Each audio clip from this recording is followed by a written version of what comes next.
Welcome to the Logistics of Logistics, a podcast dedicated to exploring how things get places and the people who get them there. We'll talk with logistics and supply chain leaders about innovation, industry trends, and the future of the logistics business. Now, here's your host, Joe Lynch. Hello, welcome to my podcast. This is Joe Lynch with the Logistics of Logistics, and today's topic is gaining favorable attention. And I'm joined today by my good friend, Adam Robinson. Hi, Adam. Hello, Joe. How you doing? Very good, very good. So, Adam, before we get into the topic, tell us a little bit about your background. Where did you grow up? Where'd you go to school? What was your major? Yeah, well, my background's interesting. I spent the first 12 years of my life in Tulsa, Oklahoma. Then my mom got a promotion and we moved to San Antonio at the age of 12 and spent, high school there, and then went off to college at the University of Texas at Austin. Wanted to at first be a Latin teacher, believe it or not.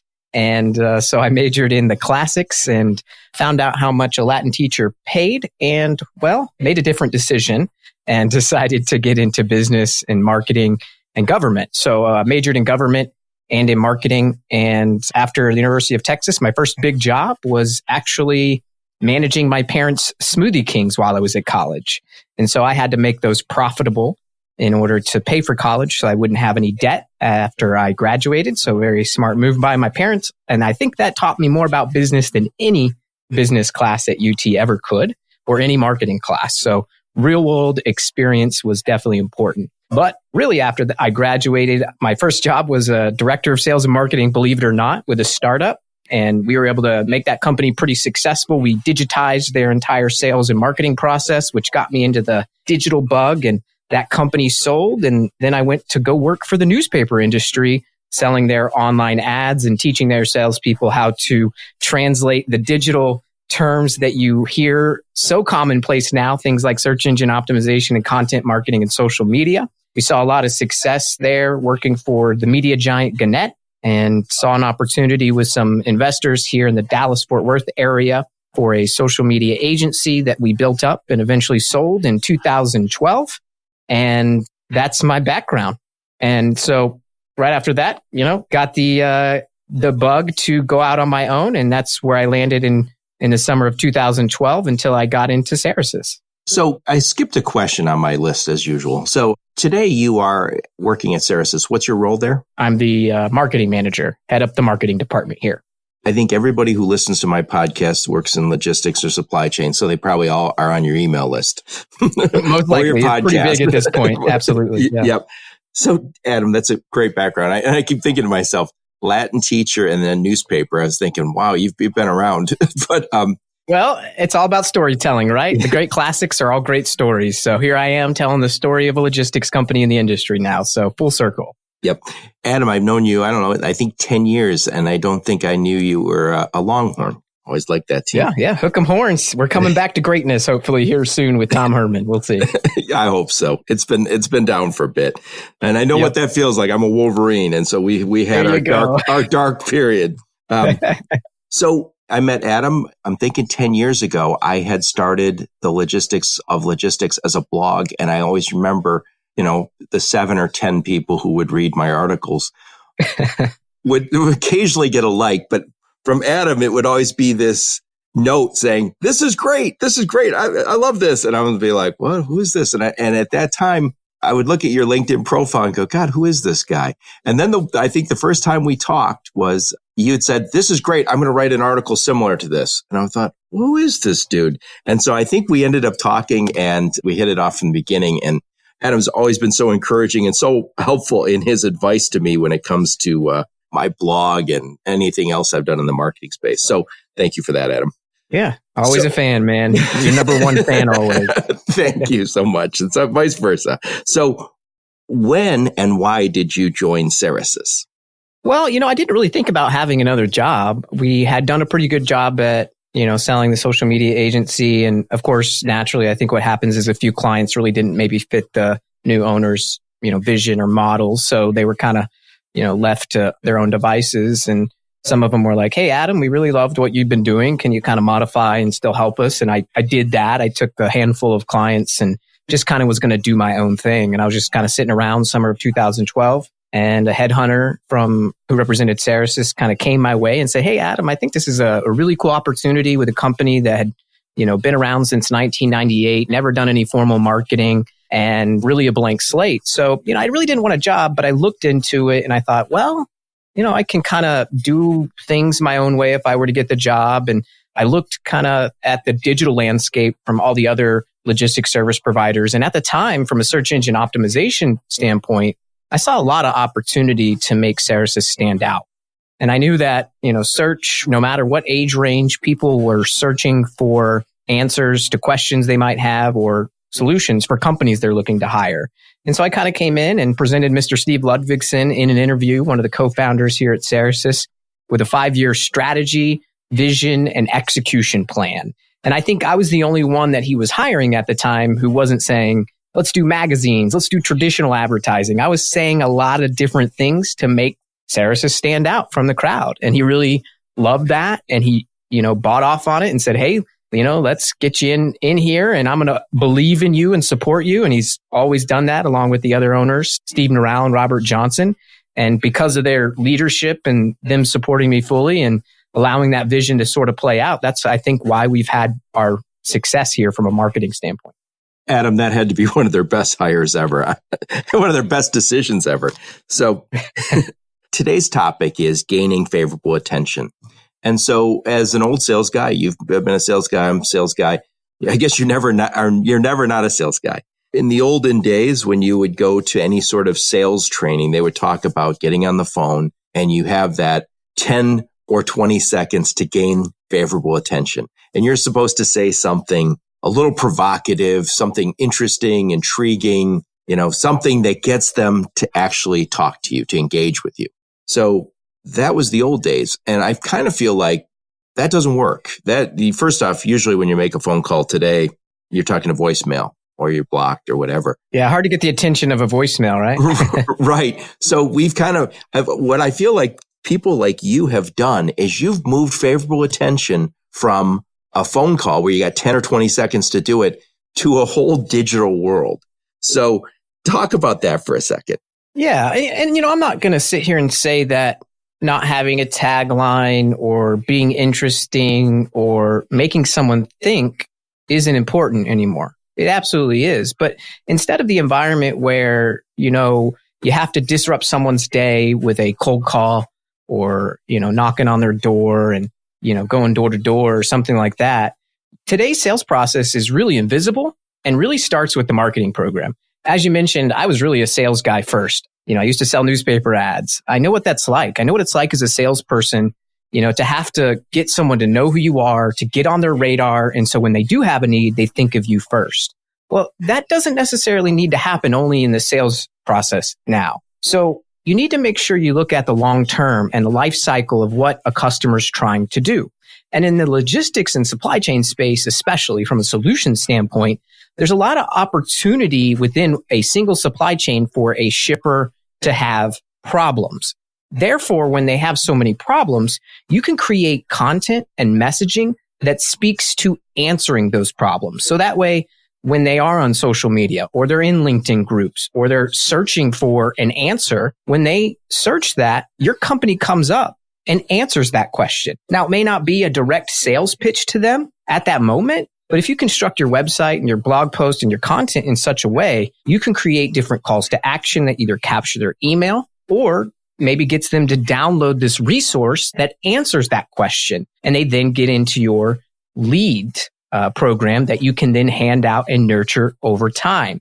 So you still got to, put your name out there. You still got to market, but you got to make sure that you're also nurturing them over time and helping them along the way in that invisible sales process. So that way, whenever we do hand out that lead and the salesperson calls, they don't have to get their attention. The marketing's already done that. Or even when they cold call someone, because you have answered so many different problems within the supply chain or the freight management process, that most likely they've seen you online somewhere before. And when the salesperson calls, they can have that great moment where they go, "Oh yeah, I've seen y'all's stuff around. Tell me more about what you're doing." Or, our salespeople are then trained to kind of say, "What are your problems?" so we can continue to listen and help those folks. So when you're trying to gain favorable attention with a prospect, Name some of your favorite ways to gain that favorable attention today. Yeah. I think number one, our first mission here at Ceressus, before I even started, I alluded to this earlier, I saw that there was a great opportunity for us to rank pretty high in search engines, that there weren't, a lot of logistics company investing in things like content marketing or even basic technical search engine optimization, which is simply making sure your website as it exists today is in line with what the search engines want to see from a technical standpoint. And so we saw an opportunity just simply with one initial goal. We're going to put a blog post out that's search engine optimized and answers problems once per day. We're going to go about that planning process by looking at, okay, what are all of the potential problems that a shipper might have as it relates to Ceressus solutions? But we didn't stop there, right? Because that's very self-serving. That's very Ceressus-centric. Really, the way we thought about next was, what are a shipper's full problems? What are a supply chain executive's full problems? What's a CEO or a shareholder's problems as it relates to freight and transportation or the supply chain at large? And so we went about going in a categorical way saying, here's our solutions lines. Here are shippers' problems as it relates to surface mode transportation. Here are supply chain professionals' problems. And we started developing content plans and blog posts that matched and answered questions at every stage of that process. So that way, and all of them were search engine optimized. So that way, when people searched, they were going to find us online. But my advice to most marketers is, and you got to really pick up on what I said here, is that you need to start doing that from day one. What I'm not telling you is that's the only thing you should do. If you're a new company who hasn't marketed before, or you're an old company who's never really marketed before, and that's what Cerasis was, you might want to also think about a metaphor that I like to use. It's called your day job versus your retirement accounts, right? So when you're a new marketer out here or a new company for a logistics company, you can kind of think as advertising, which is an expense, as a way to pay your daily bills. It's kind of like a day job. You get out of college, you have a 9-to-5, that salary is going to pay for, your rent, your gas, etc. But if you're smart at the age of 22 out of college, you're going to immediately start taking some of that towards your retirement accounts. Now, you know that obviously I've got to have this day job to pay the bills. And in a marketing perspective, you might advertise to get yourself some awareness, to get people to your new content that you're developing. But if you have the patience to see it out, in 5 to 10 years, those retirement accounts will start to have an exponential effect where you'll have enough cash volume in those accounts that is over and above your reliance on that 9-to-5 job. And imagine a society that was less reliant upon their paycheck and had the confidence that they have a safety net behind them to sustain them no matter what happens.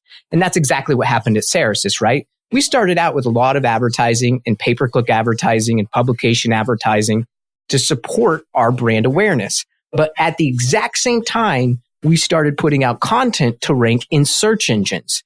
And eventually, at about year 4, I no longer was dependent upon advertising to get my name out there. I had more control. I had more confidence no matter what happened in the market.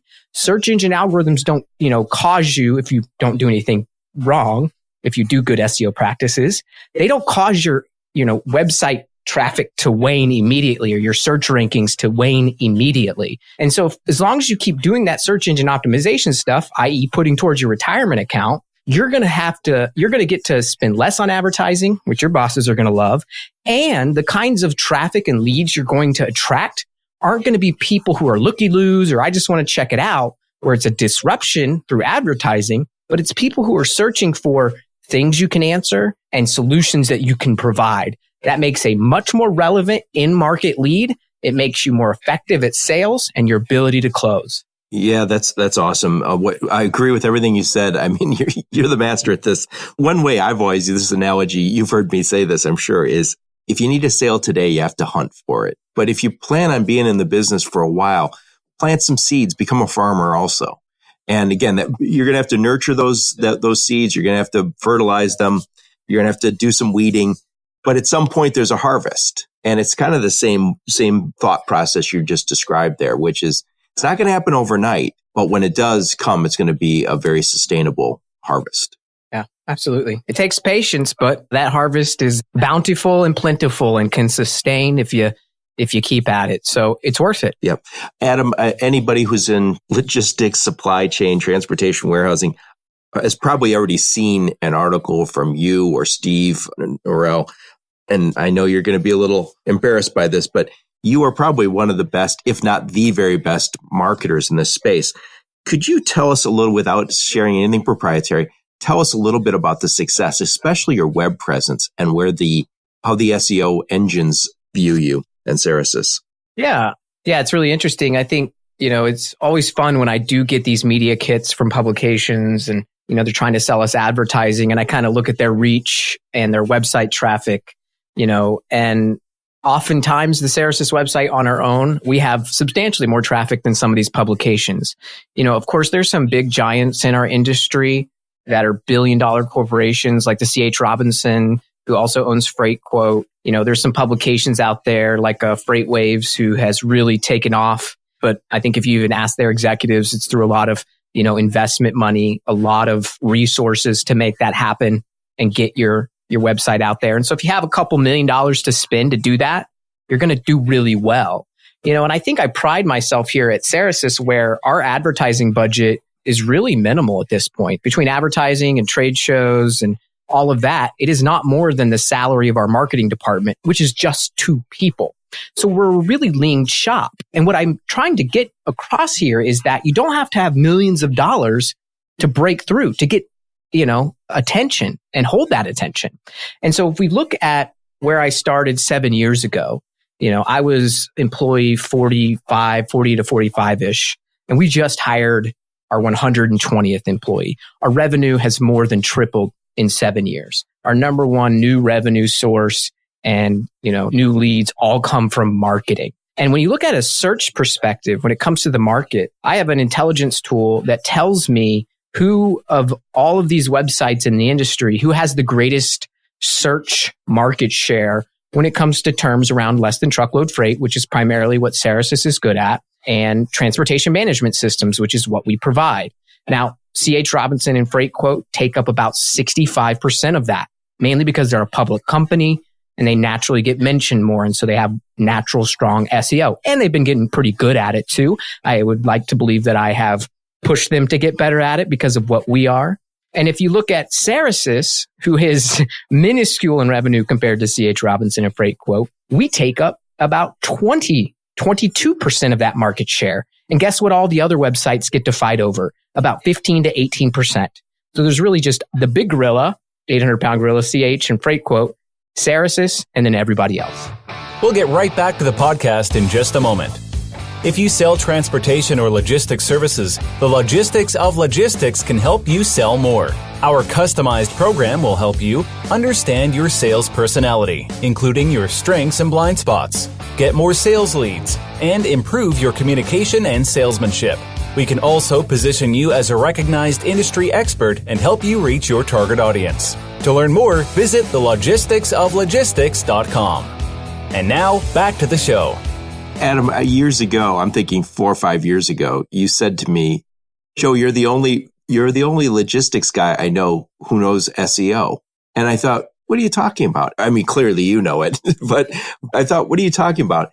And then over the last 4 or 5 years, I found you've been absolutely right. It was an industry that just really underinvested in content marketing, websites, and I think they hurt themselves because this isn't just about getting found online. This is about getting leads. Tell us a little bit about how many leads you're able to give your sales guys without sharing anything proprietary. Sure. And this is I think another thing that I have a unique insight on, or a unique opinion as it is. Maybe a lot of marketers say, I'm just going to generate as many content downloads as possible, bang them into the CRM and say, good luck, salespeople. But as a salesperson myself, I know that there are a lot of leads that just waste my time. And so one of the things that we do at Cerasis is that, we're doing all this content marketing. We're ranking high in search engines. We're generating really smart leads. We have a lot of pre-qualifying questions in our lead form. all marketing best practices today will say you need less fields in your form. So that way you can get as many leads as possible. And I don't disagree with that in some respects, but at the same time, Cerasis can only serve currently surface mode shippers in North America. We really do well when we help shippers who ship less than truckload freight. That's 90% of our business. It's how we got started. We still have the parcel capability to compare LTL and parcel. We have e-commerce solutions for LTL. We have reverse logistics. And, I'll talk a little bit later about what's coming down the pipeline. But at the end of the day, we help shippers execute LTL more efficiently, and we help them with any issues that might happen around LTL freight, like claims or accounting. And so I could easily just open up the faucet and just give them all of the leads. But this could be people who Googled things like transportation and logistics. It could be a student at the University of Michigan or the University of Texas, or a guy in India who the same term there, logistics, is the same term in the United States, freight. So these are global terms. So I could hand all those out, but I'd be wasting my salespeople time. And it's important for me to hand out leads that are of the utmost quality. So I could probably hand out 15,000 contacts a year. But because I ask those questions, those qualifying questions, the user who fills that out, I think at this point in 2019 realizes if I answer this a certain kind of way, I'm going to get contacted. So I only want to hand out leads to my salespeople of folks who answer those questions, that I can re-verify their contact information using a tool called Zoom Info. And that way our salespeople know, okay, I know what content they downloaded. I know their job title. I know their name. I know their contact information. I know the company revenue. And I know that they answered these specific questions. Did they ship in North America? Yes. Do they ship LTL? So it's very important that my salespeople have the highest quality leads. And that still yielded about 2,000 qualified leads in 2018, which were multiple billions of dollars of opportunity. And nobody's time was wasted. Now, we're building out an inside sales team who can handle some of that other stuff, but we're not here to waste the salespeople's time. Wow. So to just review that for just a second, you start with 15,000, which is kind of, you'll say they downloaded something, they attended a webinar, somehow they reached out to you guys. Right. And then you boil that down to just 2,000 leads that you hand off to your sales guys. And then you have the other 13,000. Those aren't thrown out. You're still looking at them. But those 2,000, that's 200 leads a month almost, right? 180, whatever it is. That's incredible. Because I say this all the time to people when I'm talking to them about developing a web presence, doing some of the things you guys have done. I always say the same thing. What if you had a list of 1,000 people who had attended your webinar, downloaded a white paper, in some way reached out to you, in some way thought you were worth their time and effort? That's a really good place to start your sales process. That's a really great way. And I think you can have a little bit of swagger with that because you say, hey, Tom, I'm calling you because you attended my webinar 2 weeks ago. That's a really great way to start as opposed to you've never heard of me before, but I'm calling you about your freight.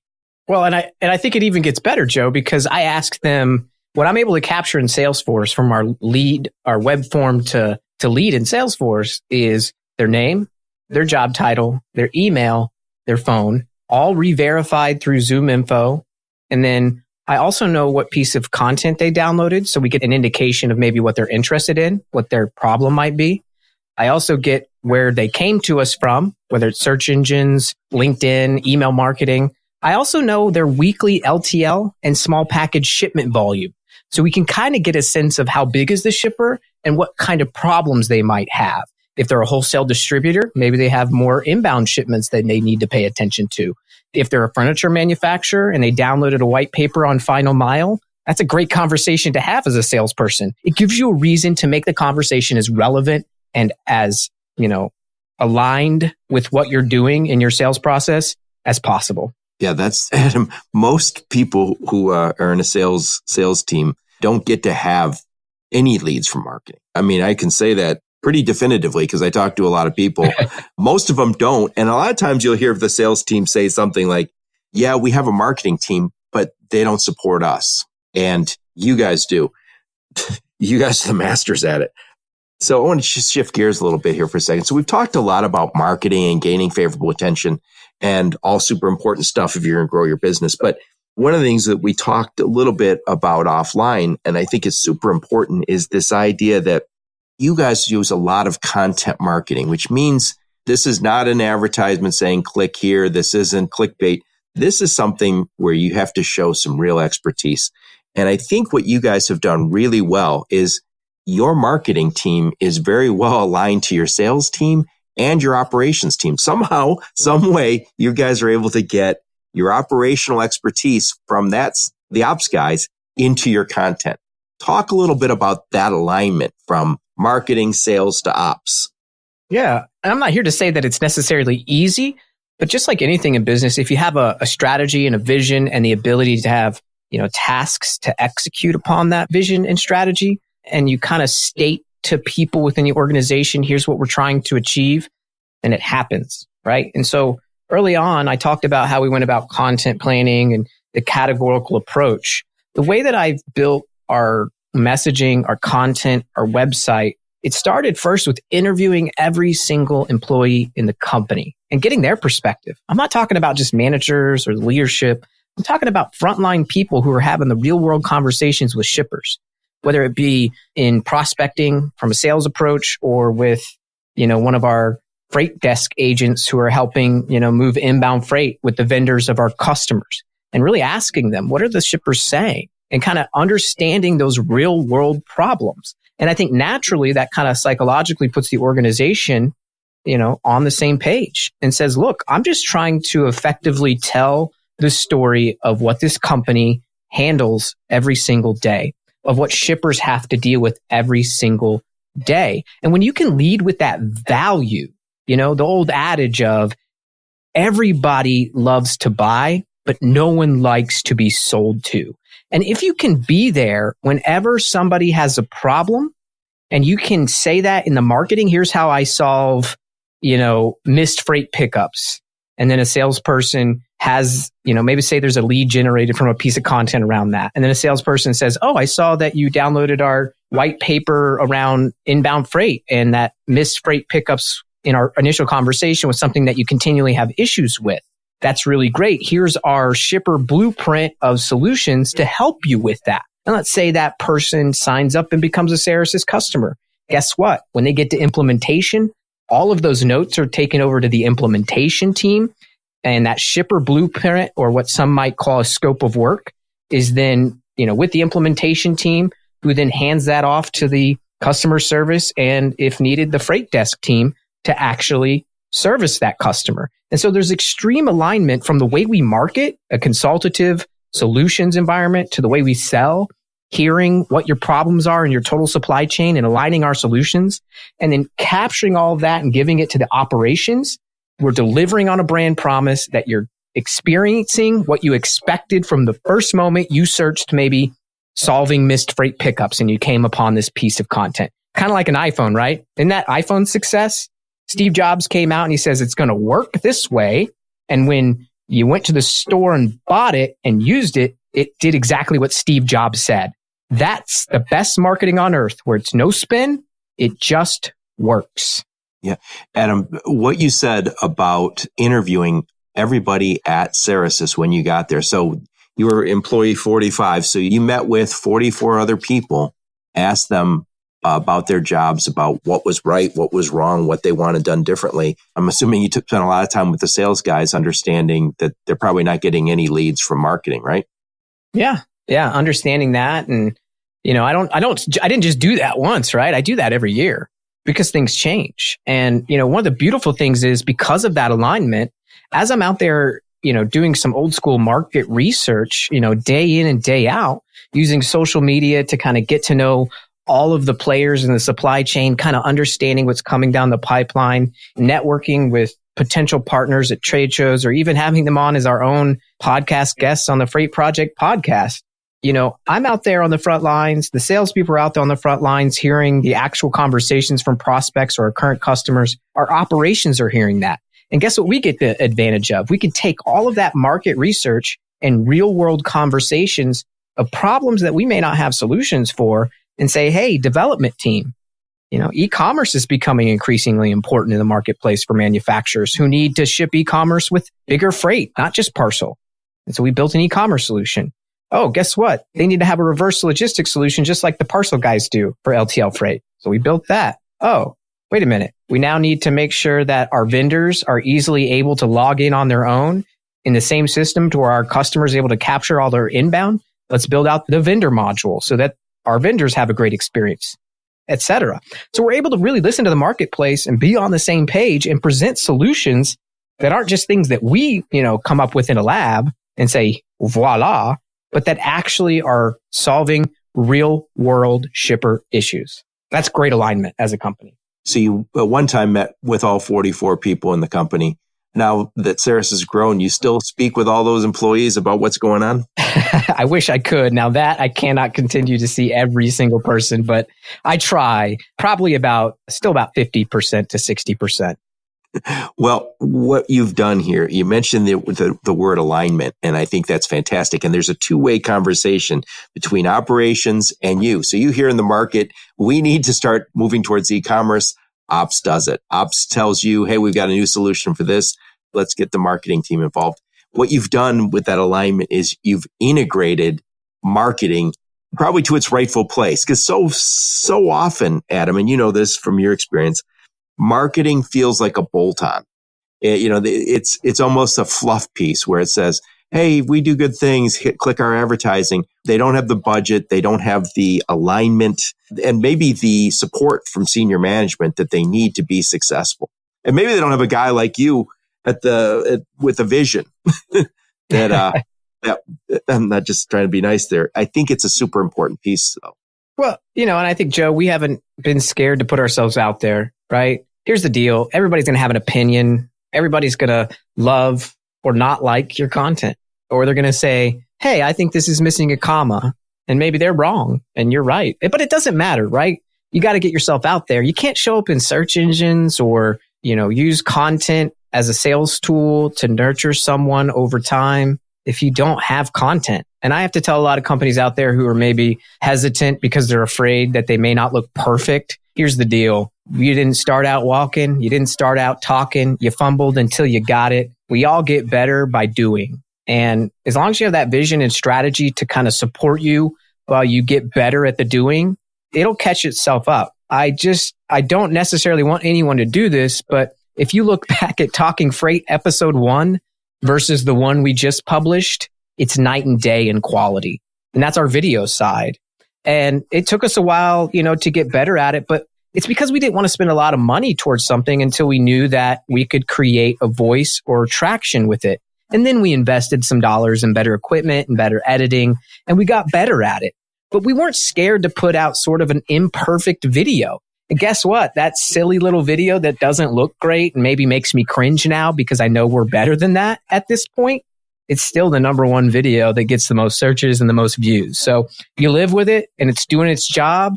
And if people look at it and say that's a real company trying to do real things, they don't feel slicked or glossed over. And when they come to our website and they follow us along, they see that we really do care about all of their problems. And guess what? They end up falling in love with us. And it didn't start with us being perfect. It started with us being real. Yeah. Way back when I started my website, it was a blog, and I had Ann Holm, my executive coach then, and Matt Collins, my web guy, saying, okay, you've got a website. Now you have to create an article, Joe. So I procrastinate because I kept thinking I'm going to publish something and the whole weight of the logistics world is going to slam down on me and say, this is horrible. You're stupid. You're not allowed in the business anymore. I don't know. I just had this in my head that somebody cared what I put out there. So after much pressure and bitching by good friends, I finally wrote an article, and the article was my 5 favorite freight quotes, and it was quotations. So there was something by George Patton, and there was these quotes that I liked by famous people about logistics. To this day, that is one of my I get found for that more than anything. And I think it's because it's freight quote, but it's a silly thing. But I kept thinking to myself, now in retrospect, nobody gives a damn. Get the content out there. If you got something to share it. And it's not going to be perfect. It's never going to be perfect. No, it never will be. And it's always, that's what makes it fun, right? Just keep at it. Have fun with it. I know I've fallen in love with the supply chain space. I can't believe that I get to tell the story of this company in the industry and somebody pays me for it. What a job, right? I love it. Exactly. So, Adam, let's talk a little bit about the buying process. We've talked a lot about the sales process. We talked about the marketing that we do. talk about the buying process and how that looks. Yeah. Well, I think with anything, right? Whether it's me wanting to get quotes for lawn service providers or it's a shipper looking for a new logistics service provider, that process is definitely going to start online.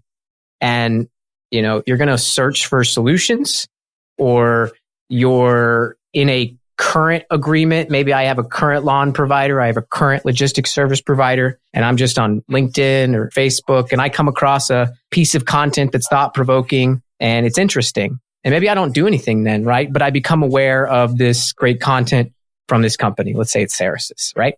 And, 2 months later, I search for something and I find a white paper and I download it, and Ceressus has captured my information. Well, now I'm on, and I've agreed to be on their email marketing list. Well, now I'm receiving more of their content, and wow, it really speaks to my problems as a shipper. All of this seems to be congruent and matches up.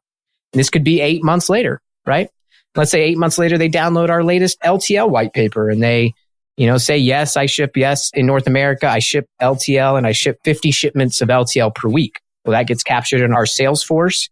But at that point, by the time that gets handed out, they've really, thought of Ceressus as a great provider of information, as someone I can trust. They're a thought leader. I want to hang out with thought leaders. I want someone who's talking about my problems, not talking about themselves. They're also providing good information on how to solve those.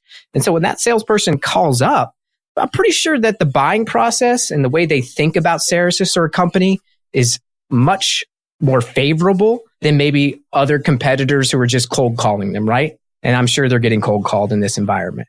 And so when that salesperson calls them up finally, they might be already having an opinion about Ceressus, and that salesperson is able to have an extended conversation, a discovery call, to continue to uncover more problems and say, here's more solutions to that. They happen to be the solutions that we offer, and we're able to then help them out. So the buying process really starts online. And so if I think any company, B2B or B2C, or especially in the supply chain space, is thinking about investing, and you're not online and you're not being found in search engines and you don't have great content, you're probably missing out on the ability for your sales team to be as effective as possible. Yeah, I totally agree with everything you just said there. And I think with knowing that the buying process begins online, if you're not there and your competition is, you are at a big disadvantage. And, unfortunately for most everybody else in the logistics space, you don't have a lot of room, because after Robinson, Freight Waves, and Cerasis, we're all fighting over some limited real estate.